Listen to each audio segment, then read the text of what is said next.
Halo, kembali lagi bersama Kito di channel Kitoko. Kali ini Kito akan lanjut lagi menceritakan alur film dari Squid Game episode kedua. Di episode kedua ini, semua peserta mengundurkan dirinya dari game dan menceritakan latar belakang dari masing-masing peserta yang ikut di Squid Game ini, beserta berbagai masalah yang mereka hadapi dalam kehidupannya. 또 가져오면 될 거 아니야? 그 새끼들이 돈만 받고 나를 줄은 진짜 몰랐다.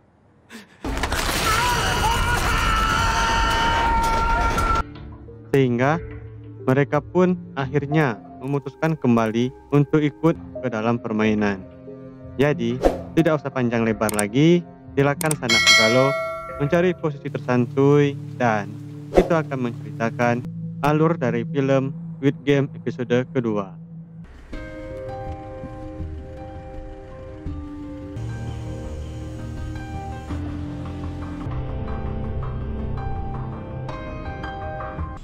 Film dimulai di sebuah tempat yang misterius. Para panitia Squid Game sedang sibuk dengan peti mati para peserta yang mati. Sedangkan mereka yang sudah berhasil lolos dari game sedang merenungkan nasib mereka. Para panitia ini mengucapkan selamat atas keberhasilan mereka. Dan jumlah mereka yang berhasil lolos dari game pertama sebanyak 201 orang. Lebih dari setengah mereka yang mati. Beberapa dari mereka memohon untuk keluar dari game dan akan membayar hutang-hutang mereka karena para peserta mulai banyak yang memberontak, sehingga mereka pun menodongkan senjata untuk membuat semua peserta menjadi diam. Namun temannya Seong, yaitu Chow Sang Wong, mengatakan menurut pasal 3 di formulir persetujuan, mereka semua bisa keluar dari permainan jika semua peserta sepakat untuk berhenti. Jadi, diambillah voting. Sebelum voting dilakukan, panitia game menurunkan lonceng babi raksasa dan menunjukkan jumlah uang yang terkumpul dari hasil game pertama.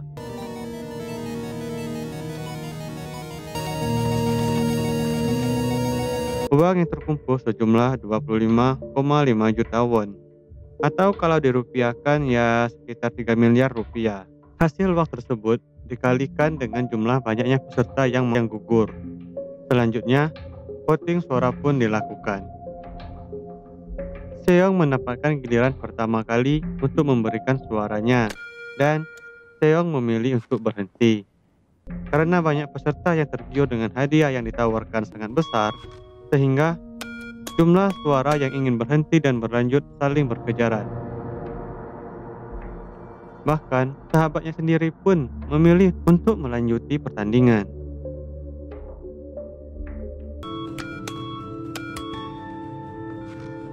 Sampai giliran peserta terakhir, yaitu si kakek, yang menjadi penentu lanjut atau berhentinya pertandingan ini. Akhirnya, si kakek ini memencet tombol merah, sehingga permainan pun resmi diberhentikan.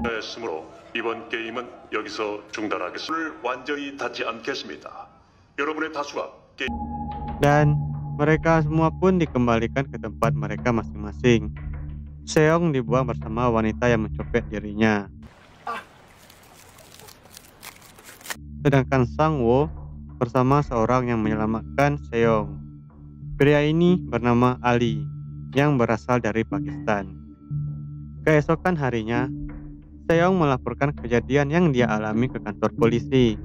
Tapi, para kepolisian tidak mempercayai dengan laporan dan keterangan yang Seong berikan. Bahkan, saat nomor telepon untuk ikut pertandingan yang Seong berikan diangkat oleh seorang wanita, bukan dari pihak pelaksana permainan. 여보세요. 예, 혼자 PC방에 가! 이 변태 새끼야!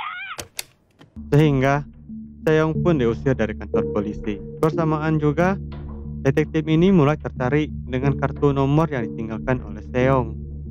Saat Seong kembali ke rumah, dia tidak menemukan keberadaan ibunya. Sementara Sang Wo sedang mengamati ibunya dari kejauhan. Seong menyapa temannya ini.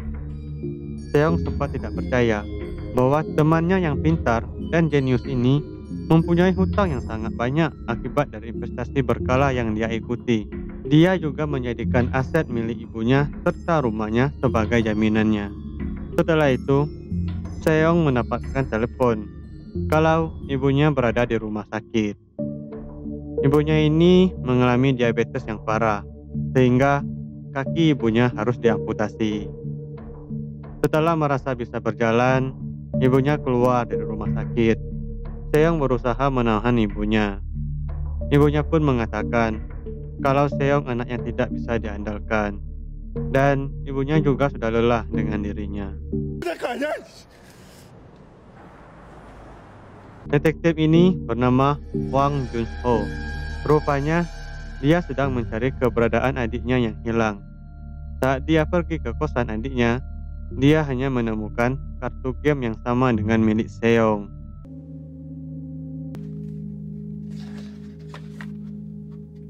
Sementara itu, wanita pencopet ini sedang menjenguk adiknya yang dia titipkan di panti asuhan. Mereka berdua berasal dari Korea Utara. Mereka ke Korea Selatan untuk mencari keberadaan kedua orang tuanya yang hilang. Dan uang yang dia copet dari Seong sebelumnya, dia gunakan untuk menyewa orang mencari keberadaan orang tuanya. Pria ini pun meminta uang lagi ke dia dengan jumlah yang sangat banyak kalau orang tuanya ingin ditemukan. Karena merasa dia dibohongi, wanita ini pun mengancam pria ini dan mengatakan jika dia berani menipu dirinya lagi, maka dia akan merobek lehernya dan dia juga akan memberikan jumlah uang yang mereka minta.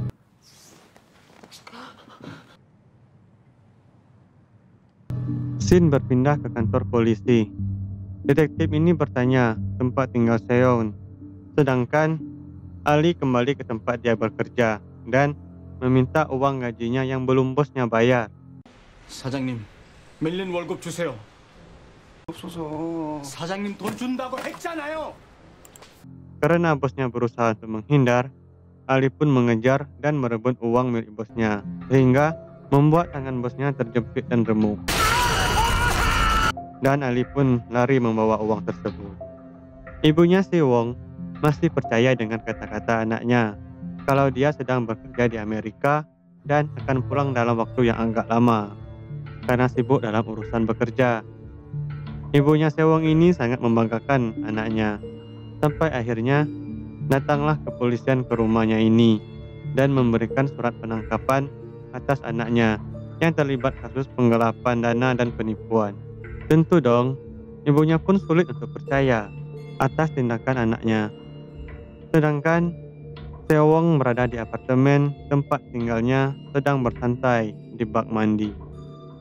Bel pun berbunyi, yang ternyata itu adalah berisi surat undangan untuk ikut kembali ke game. Selanjutnya, Ali kembali ke tempat tinggalnya dan menyuruh istri beserta anaknya untuk kembali ke negara mereka. Di lain tempat, Seong berusaha meminjam uang ke temannya. Namun, temannya ini tidak bisa membantu Seong. Saat sedang menikmati minuman di depan minimarket, Seong bertemu dengan si kakek yang ikut dalam game bersama dirinya. Mereka pun saling berbagi cerita. Kakek ini ternyata ingin kembali lagi ke dalam game. 그 사람들 말이 다 더 지옥이야. Shin berpindah ke tempat pria yang berusaha menghajar Seong. Pria ini merupakan salah satu bos geng di daerahnya. Dia juga mendapatkan kembali kartu undangan. Pria ini berusaha mengajak anak-anak buahnya untuk ikut serta dan ingin merampok uang hadiah game tersebut. Namun ternyata anak buahnya ini menjebak dia karena bosnya ini mempunyai banyak hutang ke bos besar mereka. Akibat ulahnya ini, dia pun akhirnya dibunuh. Selanjutnya, pria ini pun kabur dengan terjun dari jembatan. Karena sudah sangat terdesak, Seon pun akhirnya berusaha meminjam uang dengan mantan istrinya untuk pengobatan ibunya. Namun, mantan istrinya ini mengungkit masa lalu mereka. Dan tidak lama kemudian, anaknya bersama dengan ayah tirinya pulang. Seon pun langsung pamit untuk keluar. Ayah tiri anaknya ini mengejar Seong dan memberikan uang yang Seong minta. Namun dengan satu syarat, dia tidak boleh bertemu lagi dengan anaknya. Mendengar hal itu, Seong langsung menghajar pria ini. Saat berjalan ke rumahnya, Jeon-ho menghadang Seon. Dia meminta bantuan Seong untuk mencari keberadaan adiknya yang hilang, karena dia mempunyai kartu yang sama dengan yang dimiliki Seong. Namun, Seong menolak untuk membantunya. Di depan pintu rumahnya, dia juga mendapatkan kartu undangan untuk kembali ke permainan. Malam harinya pun, mereka semua yang mendapatkan kartu undangan memutuskan untuk ikut kembali ke dalam game dan menunggu jemputan mereka masing-masing. Jeon-ho secara diam-diam dari belakang mengikuti mobil yang membawa Seon kembali ke tempat lokasi game dilakukan. Sedangkan wanita pencopet ini masih sadar dari efek bius yang diberikan. Dan film Squid Game episode kedua pun selesai. Sampai jumpa lagi di episode selanjutnya sana. Terima kasih.